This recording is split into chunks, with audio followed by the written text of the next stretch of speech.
Halo guys, perkenalkan saya adalah owner Tania Prabot atau dikenal dengan mantan TKI Kilang Sukses. Berawal dari sebuah kilang dari Malaysia yang kebetulan sudah dapat kilang favorit saya. Itu adalah kilang Osram yang punya gaji besar ya, sekitar 10 jutaan dalam 1 bulan. Akan tetapi itu pekerjaannya juga cukup banyak ya guys. Itu bisa diperkirakan setiap hari selalu bekerja dari pagi sampai malam, malam sampai pagi. Begitu juga seterusnya kita mengikuti peraturan kilang seperti mengikuti shift yang ada. Nah, kita ada pergantian shift di sana ya kan. Seperti itulah kehidupan saya kemarin di Kilang Osram. Pekerjaannya memang tidak terlalu berat, tetapi cukup melelahkan bagi saya sebab di sana memang hari-hari saya bekerja. Kalau cerita soal bosan itu udah hal biasa ya. Tapi bosan ataupun tidak bosan, saya tetap bekerja untuk mendapatkan apa yang saya cita-citakan dari kampung. Itu adalah tabungan. Semua yang bekerja atau merantau di Malaysia itu udah pasti mau tabungan banyak kalau balik dari Malaysia, dan pulang ke Medan itu harus punya minimal satu usaha ya, minimal usaha kecil ataupun besar tergantung tabungan kalian atau tabungan saya. Seperti itu awal mulanya saya menjadi owner Tania Prabot, bukan dari langsung kita buka Prabot ya, tetapi semua ada tahap-tahapannya. Yang tahapannya harus bekerja lagi di Malaysia atau merantau jadi TKI. Tetapi saya tidak malu menjadi TKI ya. Saya bangga sebagai mantan TKI kilang. Berubah yang dulunya manusia biasa, tetapi sekarang sudah menjadi seorang pengusaha yang bisa disejajarkan dengan toko-toko besar di kota Medan. Itu punya kebanggaan tersendiri buat saya, apalagi buat keluarga yang memang dari keturunan kami tidak ada seorang pengusaha, melainkan semua berasal dari petani yang punya kelapa sawit, sawah, seperti itu ya. Di dalam keturunan dari saya tidak ada pengusaha. Baru saya mengawalkan pengusaha itu karena saya berani untuk merantau ke luar negeri sebagai tenaga kerja Indonesia. Seperti itu awal mulanya ya guys. Jadi buat kalian yang masih kerja di Malaysia, jangan sia-siakan manfaat, jangan sia-siakan waktu yang masih ada. Kamu harus memanfaatkan apa kesempatan kalian di situ dengan baik. Jangan boros, pergunakan waktu sebaik-baiknya. Ingat, kalau kalian di sana tidak selamanya bekerja ya. Itu ada tenggang waktu atau pakai kontrak. Jika dalam 2 tahun kalian bisa menyelesaikan kontrak itu dan mau menyambung lagi, jika perusahaan itu menilai kalian bagus, maka kalian akan bisa nyambung kontrak 1 tahun lagi, dan itu akan diurus surat menyuratnya oleh perusahaan kalian. Nah, jika kalian sudah menjalankan 1 tahun lagi, mau menyambung kontrak dalam 1 tahun lagi bisa, tergantung perusahaan dan kinerja kalian juga ya. Kalau kinerja kalian tidak bagus, mereka tidak menerima kalian juga. Jadi bekerjalah sebaik-baiknya di kilang kalian itu. Ingat ya, kalau cari kerjaan di Indonesia sangat sulit. Pintar-pintarlah kita di sana mencari makan. Pintar-pintar menjaga periuk kalian di sana ya. Periuk kalian itulah perusahaan kalian. Untuk mencari uang atau tabungan, itulah ladang kalian. Jadi kita harus bekerja dengan baik, jangan merugikan perusahaan itu. Jika perusahaan tidak merasa beruntung kalian kerja di situ, otomatis dia akan tidak menerima kalian. Cukup dengan kontrak yang kalian tanda tangani. sekian. Makanya harus kalian jaga periuk kalian di sana ya guys. Kalau sudah banyak tabungan kalian, bisalah kalian memikirkan masa depan yang bagus lagi, atau membuka usaha yang sesuai dengan kemampuan kalian, yang sesuai dengan talenta kamu, seperti itu ya.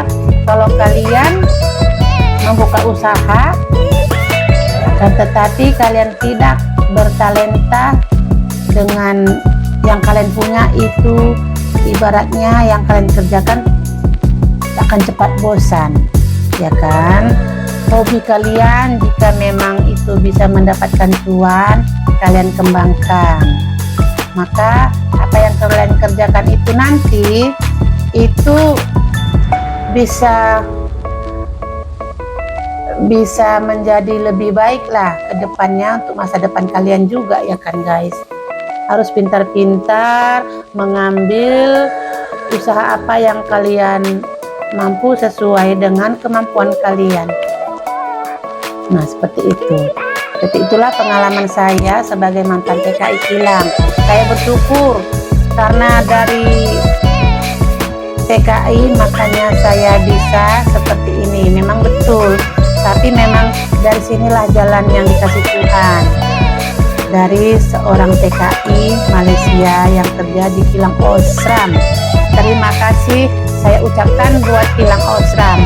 Walaupun semenjak saya kerja di kilang Osram banyak terlambatnya, apalagi kalau istirahatnya itu sering terlambat.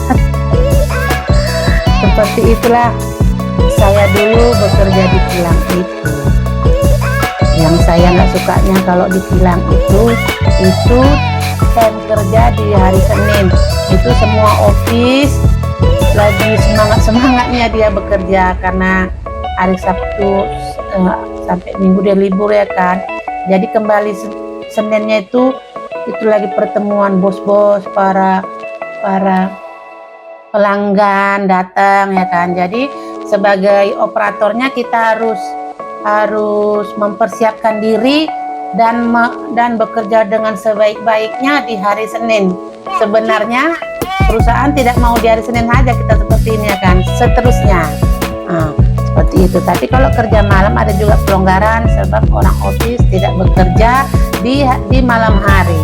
Cuman yang kerja itu seperti supervisor wajib ya kan, supervisor harus ada yang mengawasi operatornya, yang bertanggung jawab ya kan, yang bertanggung jawab operator yang kerja malam.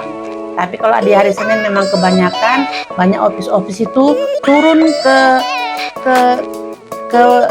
pabrik itulah, ke tempat itu, ke gudang itu, terserah ya kan mau apa, ke tempat mesin mengecek semua supaya tidak ada komplainan dari atasannya juga, tidak ada komplainan dari apa itu namanya bahasa Inggrisnya ya, customernya gitu. Biasa kan kalau perusahaan sebaik mungkin, semaksimal mungkin untuk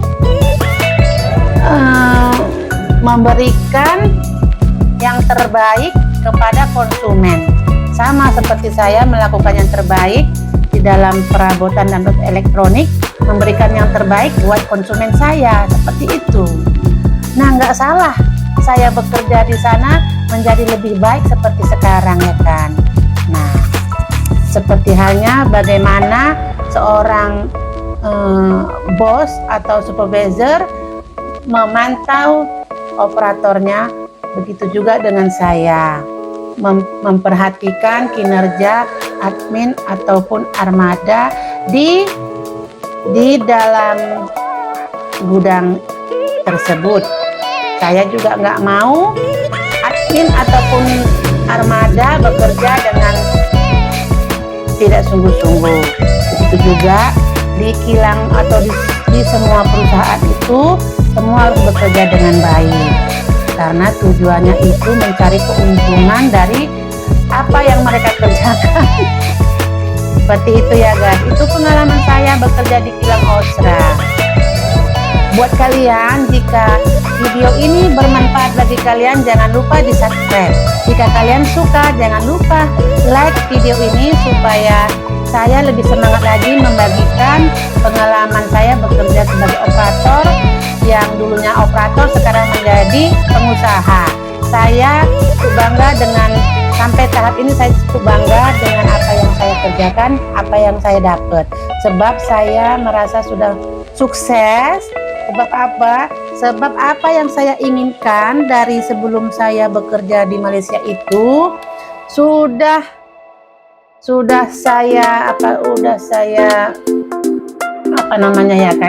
saya capai apa yang saya inginkan, seperti membuka usaha.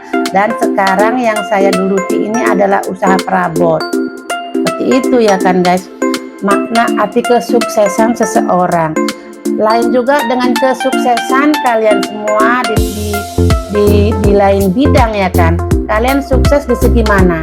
Atau misalnya di sukses seperti di follower kalian banyak, ataupun subscriber banyak, itu merupakan kesuksesan juga buat kalian. Masing-masing kita mempunyai tujuan dan harapan dan sukses bisa kita raih, seperti itu ya kan, yang dinamakan kesuksesan. Bisa juga disebut dengan yang dulu ingin menjadi seorang kaya dan sekarang mereka sudah menjadi orang kaya, itu adalah kesuksesan juga. Mendapatkan cita-cita apa yang diinginkan dan sekarang sudah dia gapai, itu juga kesuksesan. Sama seperti saya bercita-cita menjadi seorang pengusaha dan sekarang juga menjadi, sampai saat ini saya sudah menjadi pengusaha. Walaupun usaha saya belum termasuk terlalu besar, tapi semoga usaha yang saya jalankan sekarang menjadi lebih besar dari sekarang ya guys, lebih sukses dari sekarang. Itulah harapan saya, dan semoga kalian juga menjadi lebih sukses yang kalian harapkan juga ya guys. Sama-sama kita berdoa dan mensupport apa yang kita kerjakan. Ya, seperti itu kalau dari saya ya. Jangan lupa subscribe dan like, komen, dan share ke semua media supaya tidak ketinggalan, dan saya juga semangat memberikan video terbaik juga buat kalian. Dadah!